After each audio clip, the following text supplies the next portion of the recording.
मैं बस अपने लिए यही कह सकती हूँ कि मैंने राजनीति मेरा कोई शौक नहीं रहा है।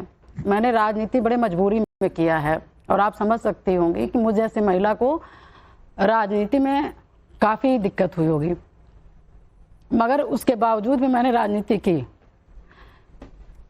बस मैं अपने लिए यही कह सकती हूँ कि मेरे पति की हत्या ना हुई होती और मेरे पति की हत्या सिर्फ इसलिए कर दी गई कि प्रयागराज में अतीक अहमद के सामने कोई लड़ नहीं पाता था, या तो जो ईमानदारी से लड़ता था या तो उसकी हत्या हो जाती थी, नहीं तो सुबह लड़ता था और शाम को हाथ जोड़ता था अतीक के सामने। मेरे उस पति की हत्या कर दी गई जो निर्भीक होकर अतीक अहमद के सामने चुनाव लड़ने का काम किया।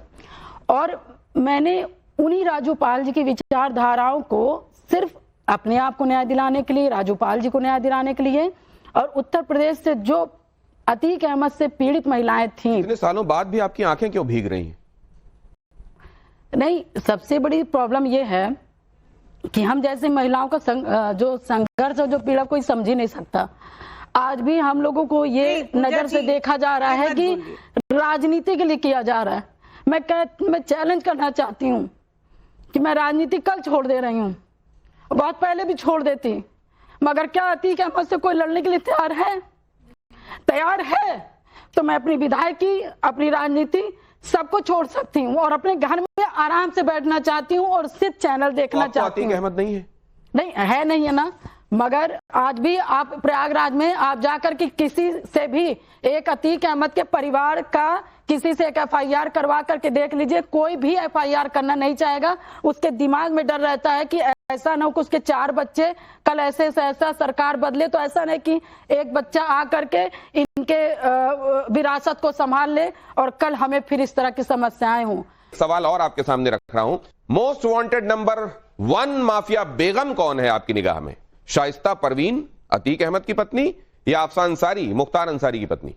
शाइस्ता परवीन। क्यों? क्योंकि ये अच्छी तरह से सभी जान रहे हैं कि जिस समय अतीक अहमद, सब नहीं जानते होंगे तो मैं जान रही हूँ क्योंकि मैंने लड़ा है उससे। मैं इतना कह सकती हूँ अतीक अहमद के रैकेट को क्या इन्होंने भी जिंदा रखा हुआ है? बिल्कुल बिल्कुल बिल्कुल रखा है, क्योंकि अतीक अहमद तो क्या योगी जी उस पर काबू नहीं पा रहे हैं? नहीं, योगी जी ने देखिए कानून पे बहुत अच्छा वर्क किया हुआ है, ऐसा नहीं है। उन्होंने अपराध पे अंकुश लगाया हुआ है, तभी जाकर के थोड़ा। चलिए, अब एक तस्वीर आपकी है, अवधेश जी के पास उसके फौरन बाद जा रहा हूं। ये एक तस्वीर आपको दिखा रहा हूं, जब आप कहती हैं पीडीए का ए आगे आ गया है, एपीडी हो गया है जी। यहां पर आप इनकी पत्नी के साथ ये जब देख रही हैं, ये किस तरह की राजनीति है? ये असदुद्दीन ओवैसी जब आपको इस तस्वीर में दिखाई दे रहे हैं और ये तस्वीर बता रही है, आपने अभी अभी बताया कि कौन है नंबर 1 इस समय जो रैकेट चला रहा है और उसको पकड़ा जाना चाहिए, और यहां आप देख रहे हैं साथ में, तो क्या वोट बैंक किसी भी दूसरी चीज से ज्यादा आवश्यक हो जाता है पार्टियों के लिए कई बार? जी बिल्कुल, क्योंकि ये फोटो मैं समझ रही हूँ कब की फोटो है, मगर ये इनका पहला उद्देश्य है, इनका ये पहला उद्देश्य है कि हम अपने को मजबूत करेंगे, अपने वोट बैंक। तो ये वोट बैंक की लड़ाई में ज्यादा आगे कौन है? समाजवादी पार्टी ज्यादा अपने साथ लिए हुए लोगों को, या इस तरह के लोग ज्यादा इन वोटर्स को अपने साथ लेकर चल रहे हैं? नहीं, ये देखिए इनकी अपनी एक अलग थ्योरी है, समाजवादी की एक अपनी अलग थ्योरी है, मगर मैं इनके लिए बता सकती हूँ कि बस ये अपने आप को मजबूत करने के लिए और ये अपने आप को मजबूत करने के लिए दिखाने का काम कर रहे हैं। ये अपने लोगों में एक संदेश देने के लिए। बहुत जल्दी से 2-3 सवाल मैं यहाँ पर लेता हूँ। जी मैम बताइए। पूजा जी, जिस वक्त कोई व्यक्ति क्राइम करता है सारा वातावरण ही उसके अनुकूल होता है, फिर भी इस भावना को जिंदा रखना, वो भी 18 साल तक, कि मुझे न्याय मिलेगा। आपने जो पॉलिटिकल जर्नी की, आपको क्या लगता है वही सही थी और आज कैसा महसूस करती है? देखिए, आपको ये मालूम था कि एक दिन इंसाफ मिलेगा जी, इसलिए आप आई थी, या आपको लग रहा था कि चलना तो चाहिए, मंजिल मिले ना मिले? ये सवाल है। जी। देखिए, मुझे विश्वास था, क्योंकि एक शायद ईश्वर, मैं ये मानती हूँ कि क्योंकि मैं ईश्वर को मानने वाली महिला हूँ, तो मैं मानती हूँ कि मुझे पता नहीं पहले से भरोसा था, शायद ईश्वर तभी मुझे इतना आगे लाया। मुझे विश्वास था कि जिस तरह से मैं लड़ाई लड़ रही हूँ, ये मेरी विश्वास, मेरा आस था कि मैं जिस पद पे चल रही हूँ उस पे मुझे न्याय जरूर मिलेगा। मैम, मैं भी उसी क्षेत्र से आता हूँ, इलाहाबाद से, जहाँ से आप आते हो। तो अतीक अहमद का जो आतंक है उसको मैंने बहुत करीब से देखा है, हमारी फैमिली वाले भी उस चीज को बताते हैं अच्छे से। और मैं ये कहना चाहूंगा अंसारी सर से ही कि जिस आदमी ने इतने हजारों लोगों की कनपट्टी पे बंदूक लगाई हो, अगर उसकी कनपट्टी पे एक बार बंदूक लगती है तो लोगों को क्यों आपत्ति होती है? ये इंसाफ है, यही इंसाफ है। यूसुफ अंसारी, मतलब इंसाफ के कई स्वरूप हैं और उनमें से एक रूप ये भी है, और जनता को ये रूप कई बार ठीक लगता है। देखिए, सरकार में जो व्यक्ति आता है, चाहे वो मुख्यमंत्री बने, प्रधानमंत्री बने या कोई मंत्री बने, वो संविधान को अक्षुण्ण रखने की शपथ लेकर बनता है। सरकारों की जिम्मेदारी है कि देश में जितनी अव्यवस्थाएं हैं उनको दूर करके उस व्यवस्था को चुस्त दुरुस्त बनाए। न्याय व्यवस्था को मजबूत करना सरकार की जिम्मेदारी है, न कि एनकाउंटर या फेक एनकाउंटर के बदले लोगों को नहीं, ऐसा है को तुष्ट करना। अगर अतीक अगले 2 मिनट आपको जिसको जहां बात कहनी हो कह सकते हैं आप अपना। अतीक अहमद का न्याय पहले की सरकारों में कर दिया गया होता तो ये भाव पैदा नहीं होता, क्योंकि पहले ये नहीं हुआ है। यूसुफ कुछ कह रहे हैं आपकी बात पे? नहीं, सुनिए, मैं पूरी कर लूं। जो जिस पार्टी में इनको आधार मिला, इनकी यही आइडियोलॉजी है कि अतीक अहमद जैसे माफिया के साम्राज्य को उसका अंत होना चाहिए। उन्होंने तो उन्होंने आइडियोलॉजी की बात हो रही, वही तो कराओ ना। तो इसी आइडियोलॉजी के लेके इन्होंने अभी तक पॉलिटिक्स की है और यही आइडियोलॉजी इनके अंदर है।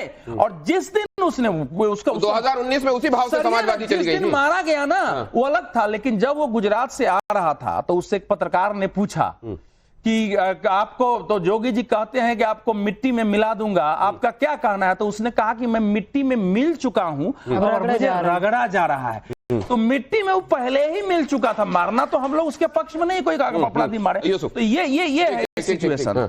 मैं मानता हूं कि अगर अतीक अहमद या और माफियाओं के खिलाफ पहले की सरकारों ने जिम्मेदारी के साथ काम किया होता तो ज्यादा बेहतर होता, क्योंकि ये जिम्मेदारी हर सरकार की है। कुर्बान साहब, क्लोजिंग रिमार्क। किसी एक की बात नहीं है। रूल ऑफ लॉ और अदालतों का कोई मतलब नहीं है तो उसमें ताला डाल देना चाहिए। और अगर एनकाउंटर जस्टिस और बुलडोजर जस्टिस यही लोगों की पीपल्स डिमांड है, तो फिर जो ये सिस्टम चल रहा है पिछले 80 सालों से इस देश में एक संविधान के तहत, उसका तो कोई मतलब रह नहीं जाता। जब अयोध्या को लेकर फैसला आता है जी, सबसे बड़ी अदालत से जी, कितना स्वीकार भाव देखा आपने उसको लेकर? अदालतों में आप जो कह रहे हैं ताले डालने के, किसने अपोज किया है? मैं ये जानना चाहता हूँ कि कितने लोगों ने कहा कि बाबरी थी, बाबरी है और बाबरी रहेगी। आपने बाबरी पे बात करना चाहते हैं? Supreme but is not Infallible, ये आपने सुना नहीं क्या? एक तो बाबरी पे बात करें आप, एनकाउंटर जस्टिस और बुलडोजर जस्टिस को अगर जस्टिफाई किया जाएगा तो यहाँ जंगल राज होगा।